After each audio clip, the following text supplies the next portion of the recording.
Ron LaHoulier, Here. Doug Haberman, Here. Chris Horton, Here. Jeremy Rhodes, Here. Jason Berry, Here. Mark Richardson, Here. David Witham, Here. Robert Belmore, Here. Bonnie McNair. Here. At this time, I'd like to appoint Mr. Haberman as a full voting member for the evening. First item is approval of the minutes of December 18, 2024. Does anybody have a motion? Motion made by Mr. Berry, seconded by Mr. Richardson. Any discussion? All those in favor, raise your right hand. Opposed? Abstain? Abstain? Abstain. Abstain. Committee reports. You have a summary of the Land Use Board reports in your packet. Does anybody have any comments? Seeing none, City Council report. Mr. Witham. No report tonight, thank you. Next, Stratford Regional Planning Commission update. Mr. Richardson. Yes, Mr. Chairman. I wasn't able to attend the last TAC meeting, but I do have some information I want to, just for public interest, want to convey. And one of the things that the commission did at that meeting is look at the causes of accidents and the results of accidents, the number of injuries, deaths, damage to property, that kind of thing, but also causes. And I found the statistics on causes to be very interesting. And these are over from 2018 to 2022. And I was very surprised, and I'm in this category here, that most number of accidents are caused by residents or individuals who are 65 and older. Out of 14,237 accidents in our region over that time period, 2,479 were caused by individuals 65 and over, as listed on the accident reports and that kind of thing. One might think that distracted driving, which is all the rage these days, was high up there, and it was 2,455. That was number 2. Another one that might be considered by a lot of people is impaired driving. That was actually number 6 on the list, with only 623 in that time period. I was very surprised about that. Another one that people think of a lot are teenagers. That was number 5, 1,122. And there's 10 categories here altogether, but I was surprised at the outcome of that. So I just thought I'd throw some of that out there. That information is on the Regional Planning Commission website for just look traffic statistics, and people will be able to find that there. Just kind of stunning, I think. So the other thing I want to mention is that I believe my term as commissioner ends in May of this year, and I will double check that. That's what's on my mind and in my calendar, but I will double check with the SRPC at our meeting on Friday. And just for information's sake, I'm interested in renewing my representation there. I'll let you know at the next meeting for sure. So, All right, thank you all very right, much. thank you. Next, Eyes on 30-2030 Committee. Mr. Berry. Thank you, Mr. Chair. We have not yet met. We are finally in communication trying to agree on a date to meet. So it might be as early as next week. So once known, we'll declare. Thank you. Housing Committee. Mr. Horton. Yeah, Housing Committee meets tomorrow here at City Council chambers. The focus and topic of the discussion will be reviewing the zoning ordinance. I thank you. Next, old business. Is there any old business that may come before the board? Director Mears. None this evening, Mr. Chairman. Thank you. Next, we'll get into new business. Before we start that, I'd like to ask everybody to please turn off or mute your cell phones and other electronic devices. Also, if you care to speak this evening, come up to the podium and state your name and address or your affiliation during our public hearing process.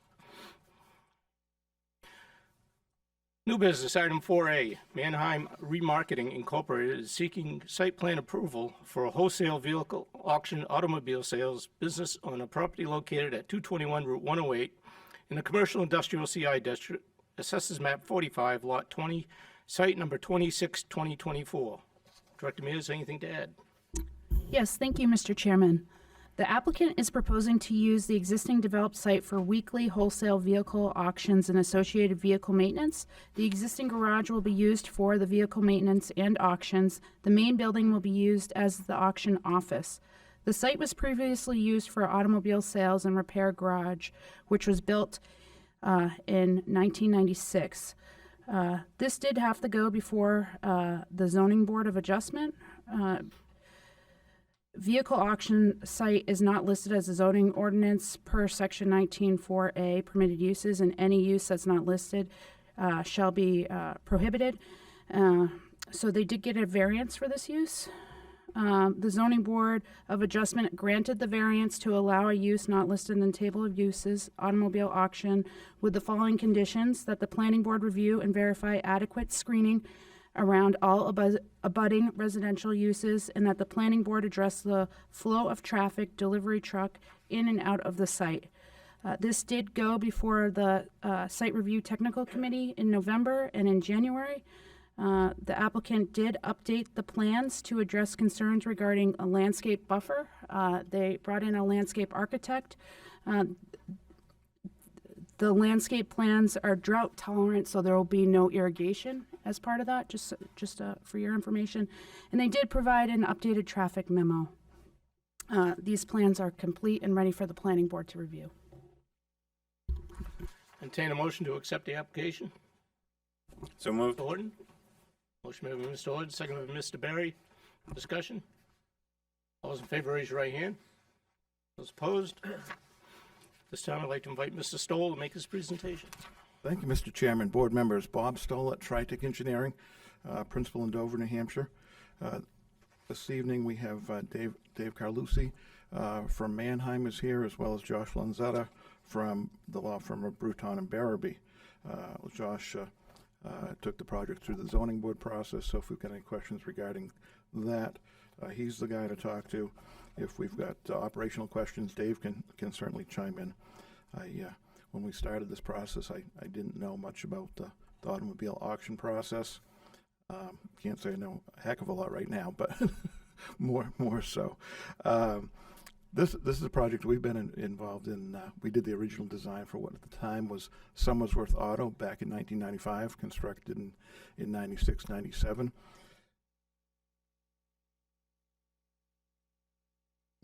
And on your in your package, you've got a sheet T2. If I can get it right side up. And again, that's a current photo of the property location, intersection with Route 108 and Blackwater Road. It's a little over 7 acres of land. It was designed as a automobile sales. The building out front here was a sales building, and they had a service building out back that was available for customers as well as general public for automobile service. And you may know Key has since consolidated their operations to a new location in Rochester, so the site is available. And Manheim, this is what they do. They've been doing this for I think they said 80 years and have over 56 locations nationwide. They do the automobile auctions, and they believe this is a good market for automobile auctions that currently a lot of the New Hampshire dealers have to go to their Massachusetts location, and I think this will be a good location for them to locate, cut down on some of that logistics.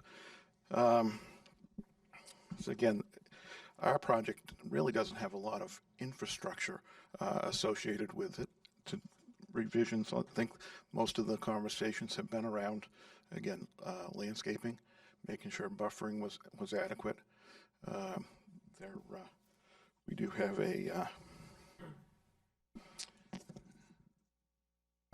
sheet in your package that shows the traffic flow. And as you can see, we've got the red that comes in here and goes around. That's intended for car pickup and drop off. We would have car haulers, either I think the majority of what they expect are 2 and 3 car capacity car haulers that would come in and get in a queue here to load and unload vehicles. This area here is designated as where vehicles would be located until the auction process. And then we've got a flow of green here where we flow out and come in through 2 lanes that would be the actual auction area. So this looks like it would get more action on auction day than it probably presently does as automobile service. So again, we focused our landscaping screening. You have sheet LA1 in your package that again shows, as we have the service building down here that will now be the auction barn. We have this whole area along Blackwater Road with an extensive screening process there. The site is fenced. We have starting at the northerly boundary and an existing stockade fence. We go down and along Blackwater Road and up down to there's a dumpster enclosure there where the fence ends, and that will be a standard chain link fence. But on the Blackwater Road section, it will have the vegetative screening, which is pretty significant. I think one of the last things we talked about at SRTC was getting some traffic numbers, as that had come up with the zoning board. And in your package, you should have memo from TEP LLC. Kim Hazavadian had put together a traffic memo, and it showed pretty much what we had talked about prior to this, that non-auction days are going to be quieter than what the existing use was.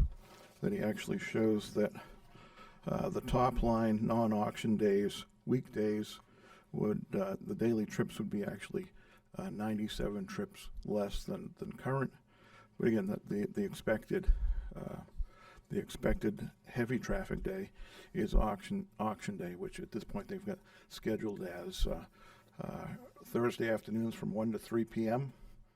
So in the morning we've got dealers coming in and employees coming in, and it doesn't affect the AM peak as much, but the PM peak is between 4 and 6 p.m. is the street time PM peak. So we look at the traffic there, and that is a little bit larger than currently as a service center there, but well within reasonable traffic for the intersection and the capacity of both Blackwater Road and Route 108. We're also installing a guard booth, which there's a photo of it in your package, and that is proposed as we come in from Blackwater Road. This is a gate here, and we've got a guard booth that's located there. Coming in from Route 108? Yes. Yep. That's the main entrance into the site is from Route 108. And so we've got a picture of one of their other locations, what they have there, as well as a little schematic of it on what they intend to do there. As it related to, again, I know that we had abutters across Blackwater Road that were concerned about landscaping, and we did do the extensive landscape plan to try and address that. But the condition was to make sure we were set for all the residential abutters.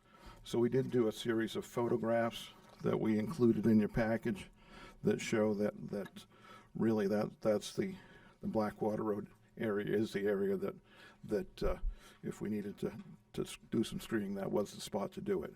I think everywhere else is pretty well either fenced or vegetated around the site. But that being said, if we've got questions for myself or Dave or Josh, be happy to answer them. All right, thank you. Thank you.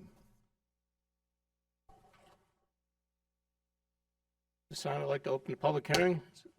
Anybody from the public care to comment on this application?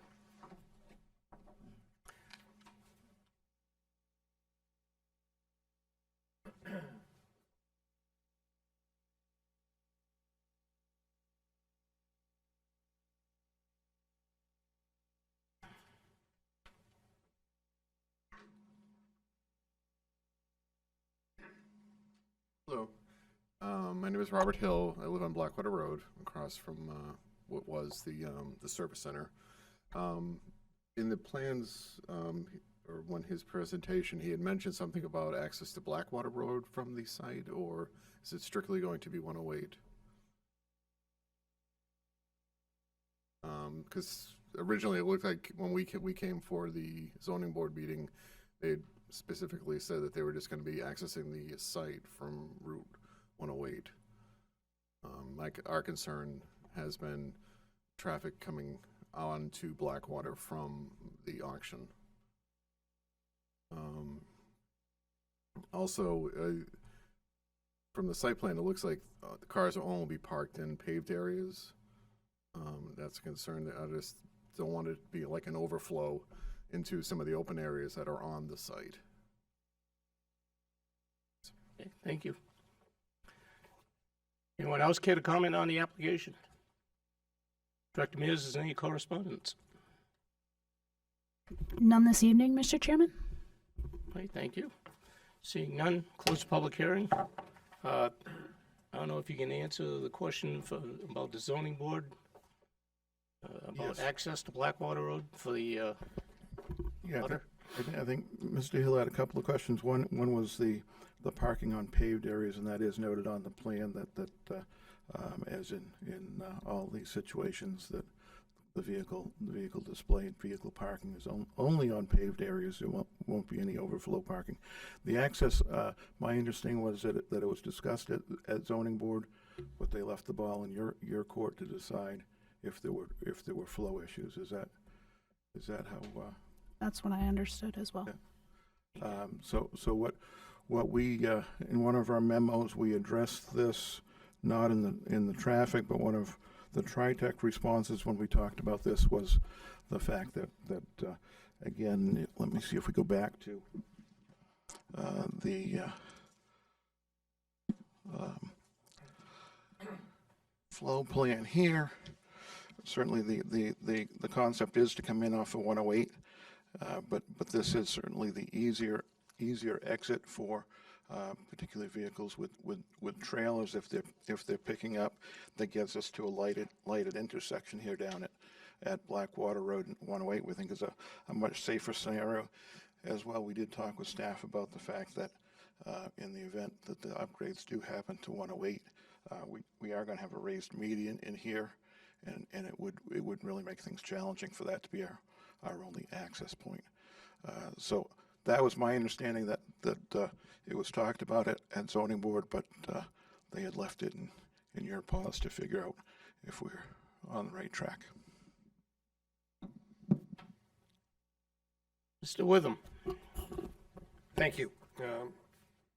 A couple of items just to suss out here a little bit. I'll start with the traffic. I appreciate the note about future upgrades to Route 108. I was thinking about the traffic island as well. So to make a left turn now is difficult just because of traffic volume. The stacking, yes. And then in the stacking, and then once the street is upgraded, it's going to be impossible to do. So you're going to have to come out onto Blackwater Road. Is it fair to say that traffic intensity on a site like this is less than a car dealership? I mean, you're talking Thursdays for the auction where you'll have dealers that'll come to the auction that will leave probably at about the same time. You're going to have deliveries of cars periodically throughout the week, but it isn't like cars coming and going like a car dealership you would normally anticipate. Is that a fair assumption? I do believe so. That again, that's the way we've described it, and the traffic study again points out the fact that auction day is the day that if it's more intensive, it is on auction day. The dealers, it is open in the morning for dealers to come in and inspect vehicles. So we don't expect they're all gonna show up at 1 o'clock for the auction. And as the auction goes on between 1 and 3, dealers are doing their thing and leaving. Most of them are gonna be gone by the PM peak. And the traffic that we're gonna have during that PM peak is the transports or the drivers. They're not all done by transport. They have drivers come in, bring a van in and several And drivers. I did watch the zoning board meeting where this matter was dealt with, and they described exactly what you just described. A lot of times it's just a driver taking the car off site, and the car haulers are not the conventional, what I'll call tractor trailer car carrier. These are more like pickup trucks with a trailer type of arrangement. It's not that they don't get those, but it would be the exception, not the rule. I think that's what I recall. I'm very concerned about the fence. Is it an 8-foot tall fence that's proposed? It is So, an 8-foot tall fence, yes. chain link. It is. Is it traditional chain link galvanized, or are we talking a black chain link fence to have it blend in? Is that an option that exists here? Well, we had proposed it as a galvanized, and then one of our discussions with SRTC, we talked about doing some slatting with it, but that was in lieu of the landscaping. When we added the landscaping along Blackwater Road, we went back to the traditional. I think on the Blackwater Road side, I think, again, initially it's not full growth, but over the couple of years there, it's going to be tough to see the one on Blackwater Road. The balance of it is set back from 108 pretty significantly before. Yeah, the 108 side doesn't concern me at all. It's the Blackwater Road side. I think that's going to be most prominent. I do appreciate at least what I see on paper as being a fairly aggressive landscape planting. So can I go down that road with you, and can we talk about what those plants are, what we envision the height of those to be? And I'll just flag this for the director. I assume we'll have the condition that all landscaping shall remain alive and replaced if dead. So. Yes, and I have the very same questions as you did because I'm not a landscape architect. So she did something on this that doesn't normally do for us on a planning schedule. Is she does list a mature height on these are significant trees. Sure, and I appreciate the mature height. What I'm asking for is the height at time of planting. Yeah, they started 8 feet. That's Okay. That's where they come in at 8 feet, and then from there they get big. Got it, all right. So that makes me comfortable there. The other piece to talk about is site lighting. I do know there's a damaged site lighting pole that is scheduled to be repaired, replaced. Yes. Is there anything else being done with the site lighting? Is there an upgrade to this? Because it is not currently downlit and shielded, so. Oh, no, we hadn't proposed anything.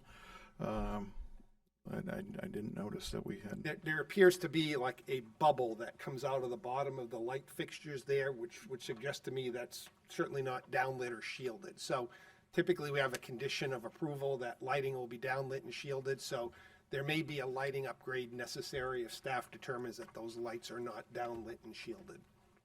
Understood. So, and I guess to the point about lighting, depending upon what staff determines with the lighting that's there, is at least for the Blackwater Road side, if there could be I'm going to call it a shade that can be installed to shield the lights on that side of the property, because I'm guessing from a security perspective, you'll want lighting throughout the night there. Exactly. So my understanding of how this works, the purpose of the fence and the guard booth is that most of the vehicles have the keys in them 24/7. So it's important that it is secure. They have an extensive camera system that they have on the way to get in there, and so security is definitely important.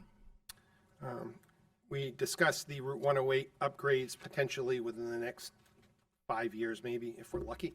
To that end, anything on the site currently that would need modification based upon what we know from preliminary design that we've seen? I looked at it, but I didn't look at it in that aspect. I know they are adding a lane on Blackwater Road, but I don't think they're proposing any land takings. No, not right. Who knows right now, but it looks like, I do know that there is proposal for sidewalk in that section of Route 108. So there'll need to be obviously adequate ROW for that. Yep. To that end, I'll conclude with just a bit of a conversation around sidewalks. It's interesting that there's an attorney from the firm of Bruton and Barabee here, because it seems like whenever they represent somebody, we talk sidewalks here. It's just a thing. We have worked with most every developer in the Route 108 corridor to make a contribution, a donation towards sidewalk maintenance for that sidewalk that will eventually get built out there. That sidewalk maintenance is mostly snow removal. Although it's a state road, the state would not take care of the sidewalk. That would be a city responsibility. Our Public Works Director has already noted that that would require a sidewalk tractor dedicated for that route. We just purchased a new sidewalk tractor earlier this month for the city, and it cost us $250,000. So sidewalk tractors aren't cheap, so we'd be looking for a donation towards that. And typically, that donation has been in lieu of building a sidewalk as required by our site plan regulations, that you'd make a donation that is approximately what the cost of the sidewalk would be. So, because there's probably, I didn't look yet, there's probably a waiver for sidewalk construction, so. We hadn't requested a waiver, but again, where we were a change of use here versus site plan construction. And I guess that's a good question for the director, if that's a difference here where it's a change of use versus site plan. Because it's already approved site plan, this is kind of an amendment to an already approved site plan. Got it, so that does staff. change it, so I appreciate that. That's all I have for questions, thank you. Mr. Berry? Thank you, Mr. Chair. Councilor Witham, he has already stolen all my thunder, so I'm just going to add some extra comments on top of what he's already done. So looking at your access, it was mentioned about access to Blackwater Road. Just remember the whole site's going to be fenced off, right? So that's not going to be the primary entrance or exit for that matter. The way that it is right now, it's going to be an improvement. I mean, let's face it, how many times have we seen people cut through that lot to go to Blackwater Road? Everybody does it. So this is going to be a big improvement on that intersection. My big thing that I'm on is the fence. I would like to see a non-galvanized fence. I don't care if it's painted, if it's slats, if it's vinyl. It's a very prominent location, at least on the Blackwater Road side. I would like to see something. And I want to emphasize low shrubs. Right, not just the tall trees, but the low shrubs to go along with it. Yes. Right. Yes, and she did work that in, that as much as we told her it was screening, they can't do it without it looking good. So Exactly. Then just the last bit, I say this to every applicant, is just be a good neighbor. As far as lighting, we get it. You need to protect your property. Just be conscious of your neighbors. Try and keep the lights downlit and shielded. And if they do complain about light, please listen to them. That's all. Thank you. Mr. Rhodes? So a couple of operational questions and then one landscaping item. For the operational questions, wanted to confirm that the intent of this is for dealers to come in and purchase vehicles, not a public auto auction? that is correct. Okay. I'm familiar with one public auto auction off of 101, and parking there can be a bit of a nightmare. I've driven by it when auctions have been active. Glad to hear this is a dealer-only operation. The other operational question or a comment is piggybacking off of the lighting piece. For a reference piece there, I'd call attention to the recent approval we did for a Kia dealership, not too far from this site actually, where we talked in great detail about nighttime lighting on that site. And I think we've rested at a point there where the neighbors are unlikely to be disturbed by it. It'd be a great place to take inspiration from. The landscaping question. I'm very pleased with the vast majority of this landscape plan. I think it does a good job of screening the site with planting some good low shrubs. There's one thing that sticks out like a very sore thumb here, and that's the inclusion of Bradford flowering pear. I know folks here have heard me rant about honey locust a number of times. Possibly the only landscape plant I have a greater degree of vitriol for than honey locust is New Bradford pear. The stuff does nothing for the environment, and it has a very distinctive and frankly hideous smell when it's flowering. If we could ban it from the city, it would be something that I'd strongly consider doing. I would like to see it removed from this plan in its entirety, replaced with something more appropriate. We've got a number of good candidates out on our approved list that grow to similar heights, have similar coverage, and do not have those drawbacks. So I'd very much like to see that removed. We can certainly work that into the program, yes. Thank you. Mr. Horton and Mr. Richardson. Yep, thank you, Mr. Chairman. A lot of my comments are going to fall in line with what's been said already, but I agree. I think it's a good reuse of the site with this project. I like the one-way traffic pattern. I'll call it in quotations, one-way traffic pattern. I think it utilizes this site to its best purpose as intended. I think you guys have done a great job doing what you can to screen along the Blackwater side.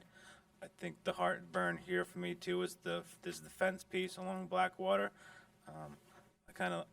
The hostile architecture type phrase kind of comes to mind.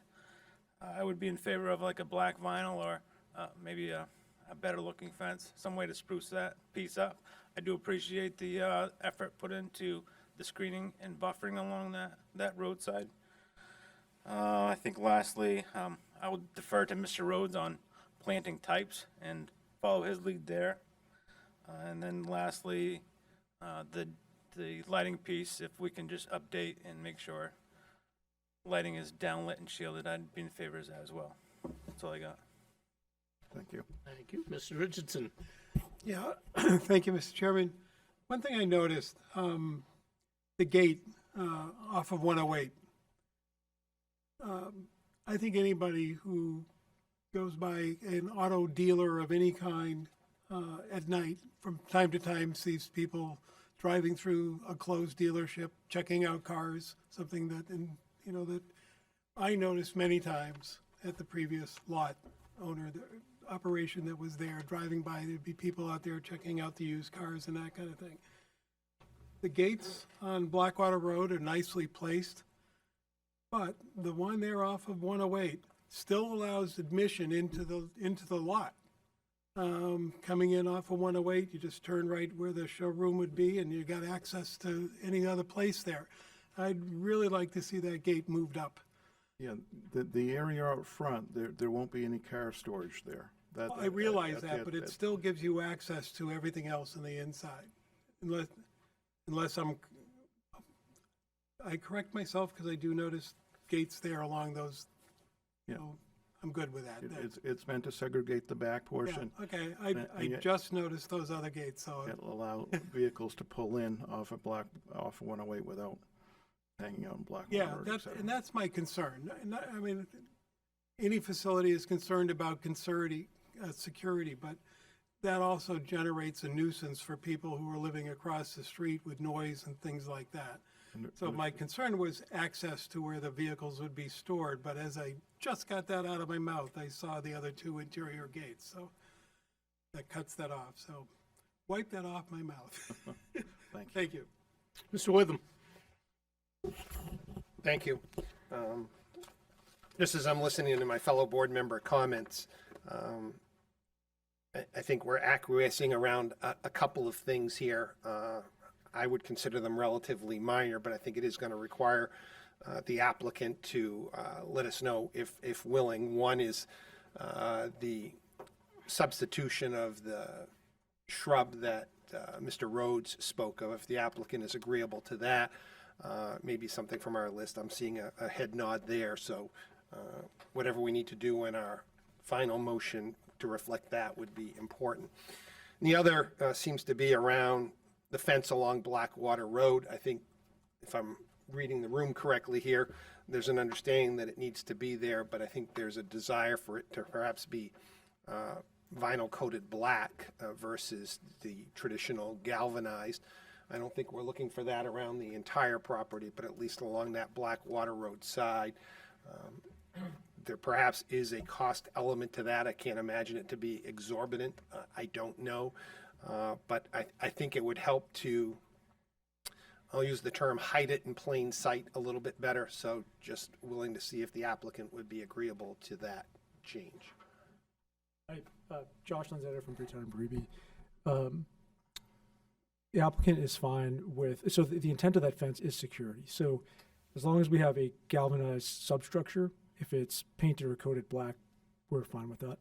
So I appreciate that, and I draw reference to the Army National Guard hangar in Concord where they store the helicopters. That is surrounded by, I believe that is either a 10 or 12-foot tall fence, and it's black in color. So if it's securing that, I think they can probably be amenable. I agree, it doesn't want to be a flimsy fence, for lack of a better term. if But it was vinyl, if it was actual vinyl, we'd have to put some no, sort of I think blockers it's on a it. vinyl-coated galvanized fence is what it is. So I appreciate that. For me, if we can address both those. And again, the open question, and it would require staff evaluation, is the site lighting. If it's not downlit and shielded, that something be done to address that. Donation too. Mr. Belmore? Yeah, I'm just a little confused. The landscaping is inside the fence, right? Outside the fence. It's outside the fence. Yeah, we originally had the fence Inside. running down the right-of-way line, but adding landscaping, we pulled the fence back so we had room on our property to provide the landscaping. So it'll be, Is there any irrigation? Is that gonna cause a problem with maintenance? no, we worked through that with the landscape architect. It is drought tolerant. So we're good there as well, Bob. Thank you. As far as the color of the fence, I see a lot of them that are green as well. That might go well with the dark green or black, and if, okay. No blue. Gotta draw the line, Bob, no blue. Any other questions on the board? Mr. Barden? This is a follow-up on the traffic concern raised by the abutters. I'd just like clarification on the conditions where the Blackwater Road gates would be opened. Dave can chime in here. At what times are the Blackwater Road gates be open? Monday through Saturday, 8 to 6. And other times it'll be closed at night. At 6 o'clock, we shut the gates.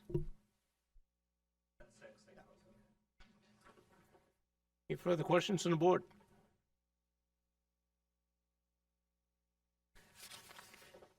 Seeing none, I'll entertain a motion for regional impact. Mr. Witham? Yeah, I'd move that the site plan application for Manheim Remarketing Incorporated with regard to regional impact, that there is no regional impact. Motion made by Mr. Witham, seconded by Mr. Rhodes. Any discussion? All those in favor, raise your right hand. Opposed? Motion passes. This time I'd like to invite Director Mears to review the conditions of approval. Hold on a minute.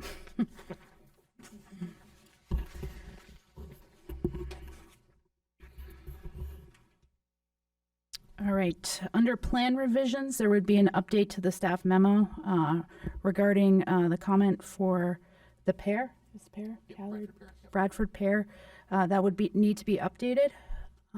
And also the fence detail would need to be updated to include a black or green fence. Conditions that must be met prior to final approval: the plan shall bear the stamp and signature of an engineer and licensed land surveyor and landscape architect. All federal and state permits shall be secured. The applicant shall apply for a new water and sewer connection permit. The applicant will be required to pay standard water and sewer connection fees assessed on the new properties connecting to water and sewer system. Water fees will be based on the size of the water meter needed, and the sewer connection fees will be based on the estimated water use in equivalent number of bedrooms. So that will be need to be submitted.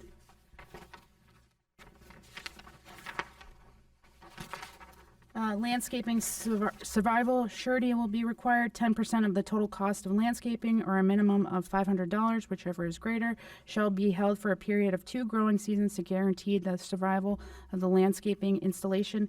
Conditions applicable during and after construction: applicant shall submit all applicable reports and plans certified New Hampshire fire protection engineer licensed in the state of New Hampshire of auction building, certified compliance with all egress, emergency lighting, smoke, heat, and CO detection systems, fire alarm monitoring and reporting systems, fire suppression systems, and any other fire protection or related life safety systems required by national or New Hampshire code. This shall be submitted prior to the issuance of certificate of occupancy. There shall be no additional or new impact to the wetlands or the wetlands buffer without first receiving a conditional use permit as required by Chapter 19, Section 13, riparian and wetland buffer district ordinance. A copy of the completed stormwater inspection and maintenance log shall be provided to the Department of Development Services annually on or before July 1st. This is an ongoing condition of approval. All landscaping shown on the plan shall be maintained, and any dead or dying vegetation shall be replaced in a timely manner as long as the site plan remains valid. All outdoor lighting, including security lights, shall be downlit and shielded, and no direct light is visible from adjacent properties and roadways. All repair and service work shall be performed within enclosed building. Any used or discarded automotive parts or equipment located in any open area outside an enclosed building must be screened from view. No outside storage of stock, equipment, or residual used equipment shall be located in any open space area outside of an enclosed building. As indicated in the site review technical committee response, plan submitted by TriTech dated 12/24/2024, the stormwater pipes and catch basin area are in need of maintenance. All stormwater drainage pipes and catch basins shall be cleaned prior to the issuance of certificate of occupancy. Please submit documentation that the stormwater system has been cleaned and repaired to the Department of Development Services for review. Proper backflow devices shall be installed prior to the issuance of certificate of occupancy. That's it. Thank you. Now, does that address everybody's concerns as far as the fencing and the? Did I miss the comment about lights being downlit and shielded? Is it there? Okay, I just missed it, sorry.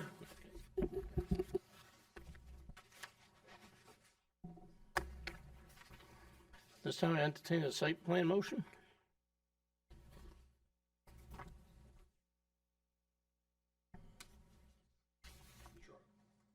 Mr. Witham. I move that the application of Mannheim Remarketing Incorporated for a site plan approval for a wholesale vehicle auction be approved with the conditions as outlined by the director this evening in her memo. Motion made by Mr. Witham, seconded by Mr. Rhodes. Any discussion? Those in favor, raise your right hand. Opposed? Site plan is approved. Thank you very much. Thank you.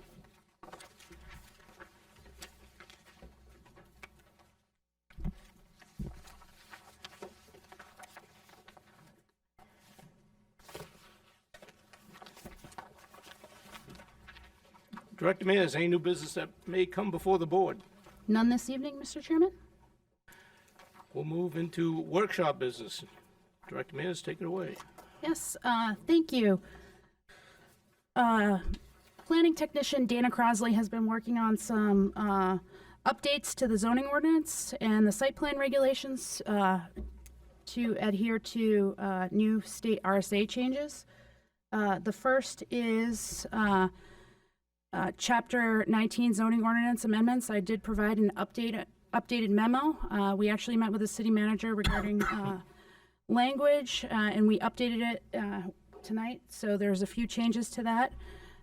So Chapter 19 zoning ordinance amendment, Section 21 circulation and parking and site plan review regulation 12.4 vehicular circulation and parking. Staff has provided additional revisions to the proposed site plan regulation language. This is shown on page 2 of this memo. The background information in 2024, House Bill 1400 was passed, which contained 2 separate provisions related to the local regulation of parking requirements for residential uses. Effective January 1st, 2025, regulates accessory parking for vehicles subject to certain limitation. The local regulations can't require more than 1.5 residential parking spaces per unit for studio and 1-bedroom units under 1,000 square feet that meet the requirements for workforce housing under RSA 674-51. The local regulations can't require more than 1.5 residential parking spaces per unit for multifamily developments of 10 units or more.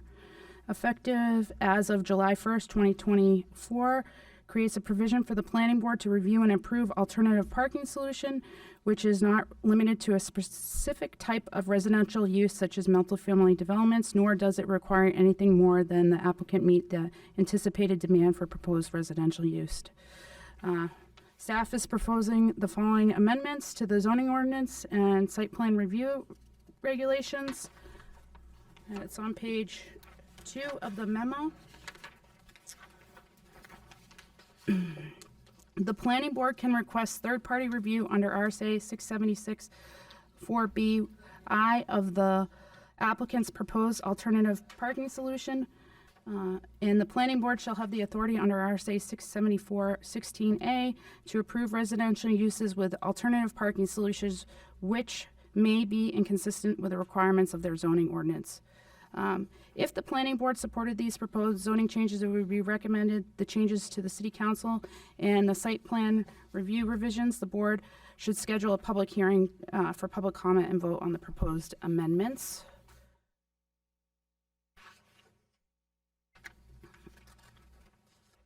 I will say that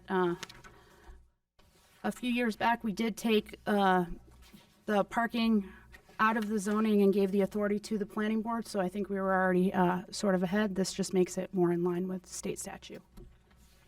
Thank you. Mr. Chairman? Mr. Witham? Yeah, I'd move that we schedule a public hearing at our next regularly scheduled meeting to solicit public comment on the proposed changes and have an agenda item at that meeting for our acceptance and forwarding to the city council. Motion made by Mr. Witham, second by Mr. Berry. Any discussion? All those in favor, raise your right hand. Opposed? Motion passes.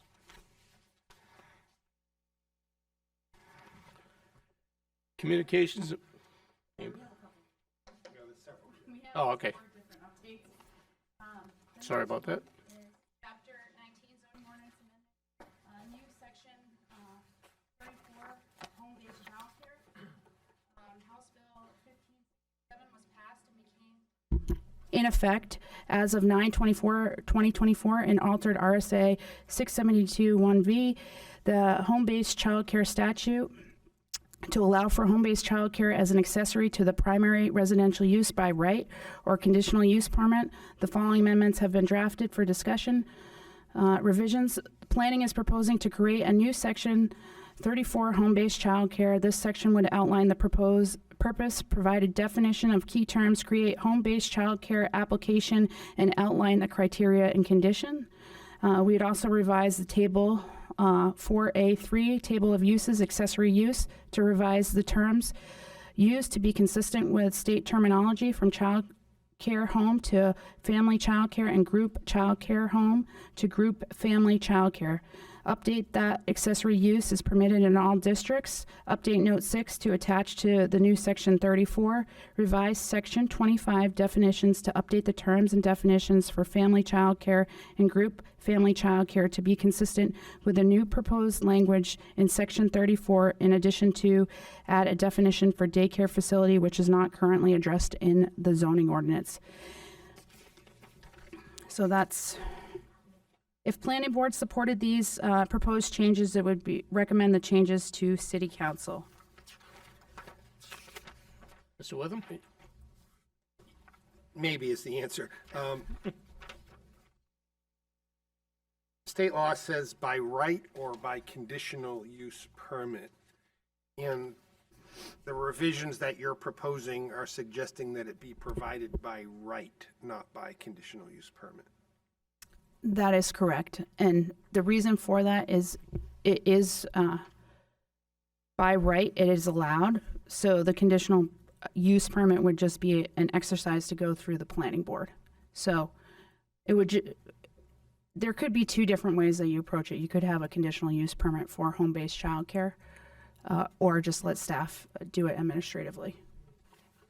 I guess I'd welcome input from other board members. Depending upon the size of the home-based childcare, it could be rather innocuous in a neighborhood. But if it was of a size where you'd have a lot of drop-offs and pickups, it would certainly not be innocuous. And I think some level of discussion is warranted as to how that would be handled. And again, maybe it depends on the street, the neighborhood, the intensity of use. I'm not sure.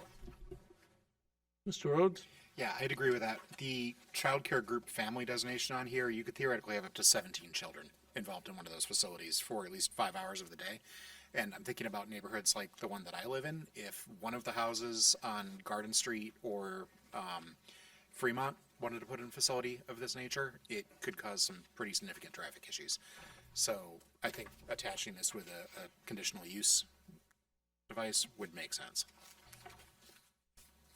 Mr. Berry? Yeah, I'm very much tempted to agree. I mean, because when you think about it,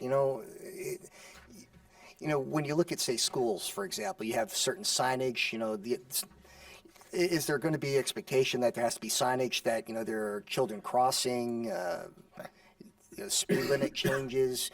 I don't know. I mean, because unless we're dictating, if there's so many folks, if there's so many kids, you have to go through planning board. I don't know. To me, it makes sense to go conditional use. Mr. Personally. Belmore? Yeah, do you need, I'm in agreement that we need some oversight for a variety of reasons, as so stated. So should we table this and have you look into it and make sure the language is correct before we move it to a public hearing and bring it back to us? Yes, so that is fine. Staff can revisit this. I just do want to make this distinction. If a municipality chooses to regulate a home-based childcare via conditional use permit, it should pay careful attention to make sure that the conditional use permit requirements don't reference the site plan review requirements or mimic the intent of site plan review. Basically, we can't make it go through. Follow-up questions. So can we place conditions? If we do conditional use permit, can we place conditions as far as traffic flow or parking and that sort of thing? If it doesn't mimic the site plan. We wouldn't require a full site plan, but can we, I think you need to look into, if you don't, I'm not trying to put you on the spot, so if you need some time to, come back with a clear proposal on what our ability to do or can't do, now that you've thrown in, we can't call it a site plan. Mm-hmm. What can we review if we do a conditional use permit? Mr. Aberman and Mr. Witham?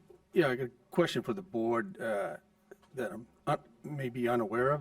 Is there any type of regulations that we could back that up with on a document?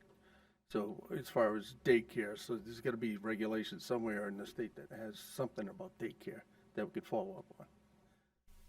Well, she's reading from state law, so that's the state law, and they have to be licensed by the state fire marshal and inspected by our fire department and so forth. So they have to follow a fair amount of regulations. Mr. Witham? Yeah, thanks. I think I just welcome Director Mears to dig into this a little bit more and find out what we can and cannot do, which is seemingly very, very little here, but I think you get the gist of our concerns.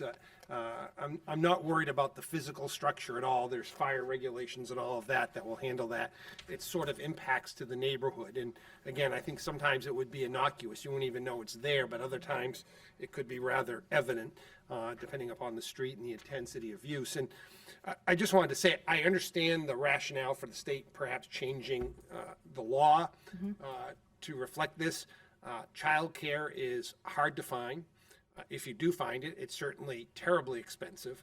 And the opportunity for a stay-at-home mom to perhaps make ends meet with some childcare in the home is what's driving this. So I think the intent is very, very good. I'm not arguing that whatsoever, but I just want to be mindful to neighborhoods. So that's the bottom line. Any further questions? Mr. Belmore? Again, probably not the bigger issue as opposed to parking and traffic flow and that sort of thing, but hours of operation, I don't know how many child cares do Saturdays, but noise issue, if they're playing in the backyard and there's 17 kids, hours of operation, I guess it'd usually be 9 to 5-ish or 8 to 6 or something, but again, just our ability, what can we review or be cognizant of and give some direction to any childcare. And again, I understand the need.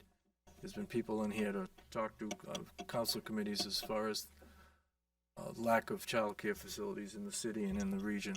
So, thank you. Any other comments?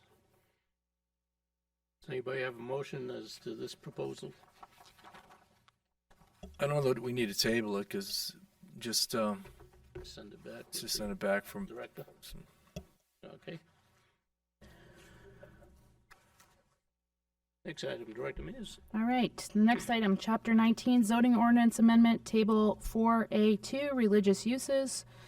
Religious uses of land and structures was established in 2022 and states no zoning ordinance or site plan review regulation shall prohibit, regulate, or restrict the use of land or structures primarily used for religious purposes, provided, however, that such land or structures may be subject to objective and definitive regulations concerning the height of structures, yard size, lot area, setbacks, open space, and building coverage requirements, as long as said requirements are applicable regardless of the religious or non-religious nature of the use of the property and do not substantially burden religious exercising.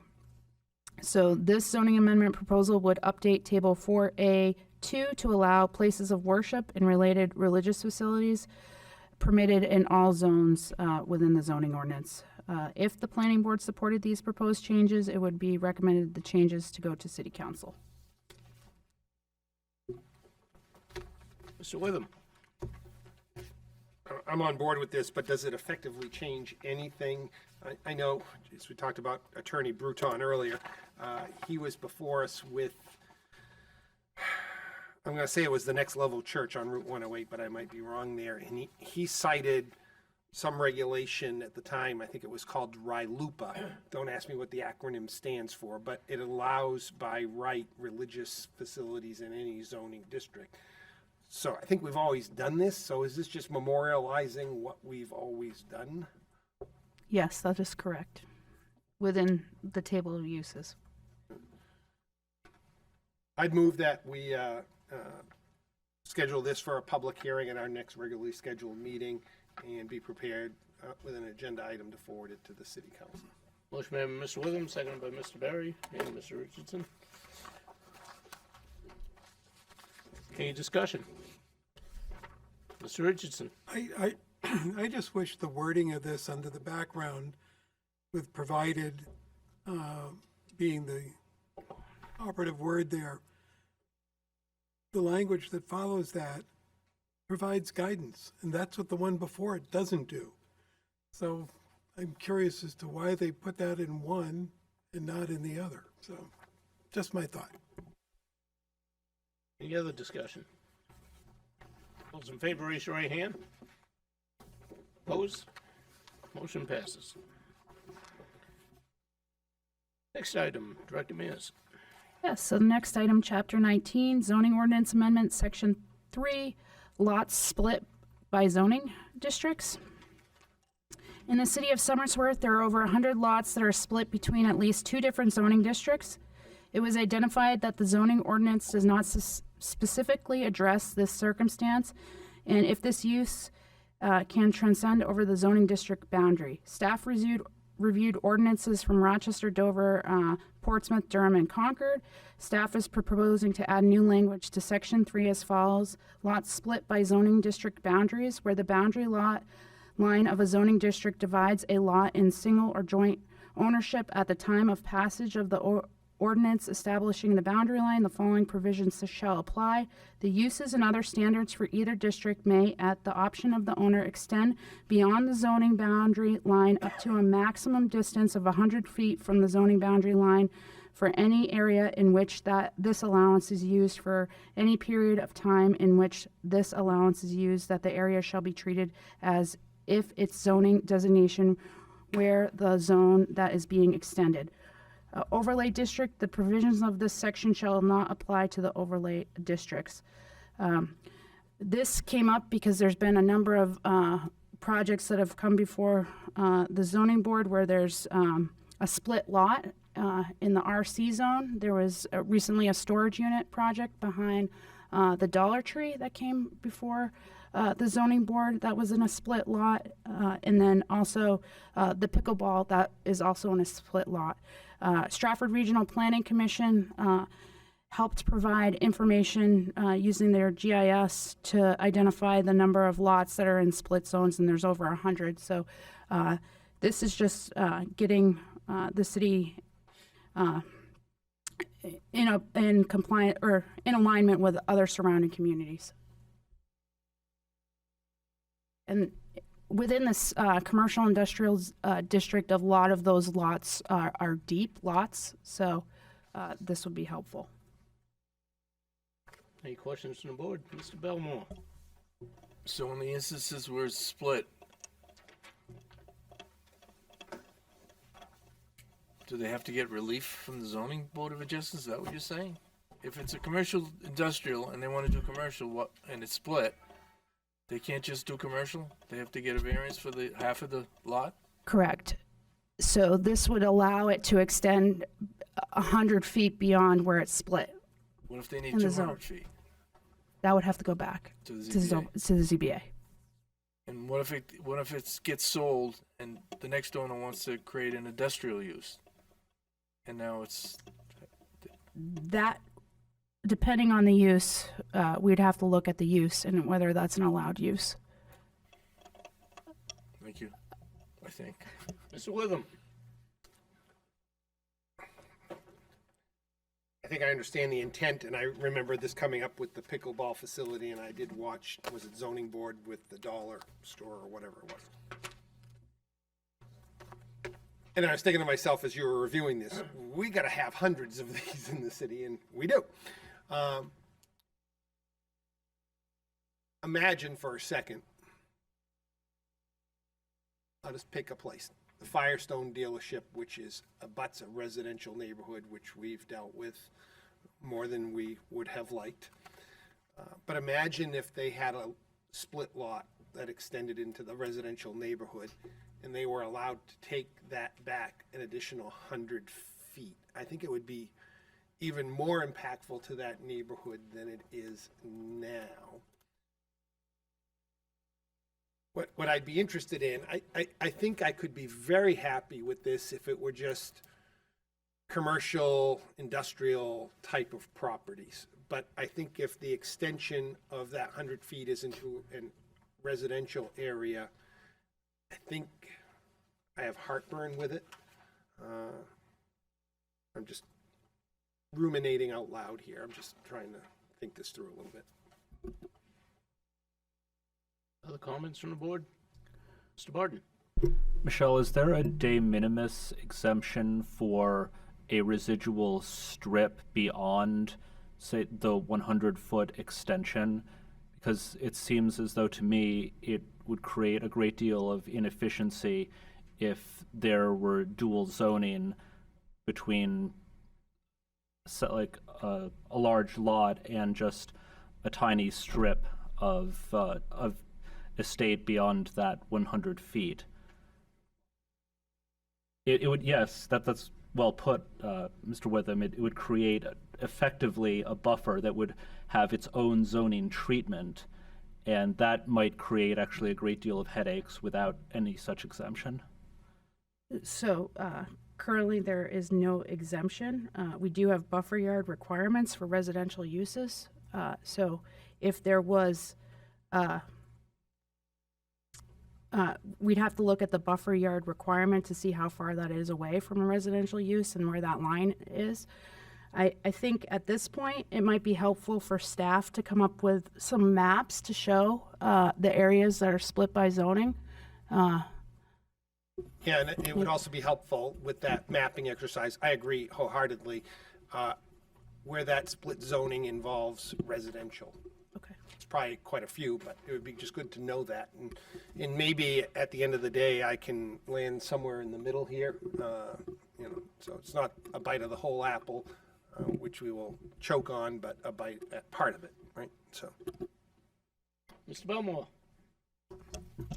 Yeah, no, I'm glad Council Witham brought that issue up. I was ready to roll with it until he mentioned the residential and the Firestone, so that was great. So I was gonna just say, go do some more research. I'm probably not gonna be in favor of including residential, so I'd be interested if we could exclude it. Yeah, thank you. So I'd say just move it to the next meeting, A little more massage. or the meeting after, sometime in July.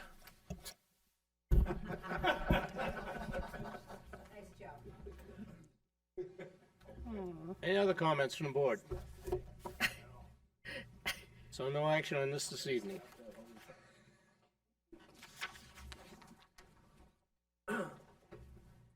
Any further workshop business? None this evening, Mr. Chairman. Communications and miscellaneous. I wasn't here last month. Would like to welcome Bonnie McNair to the planning board.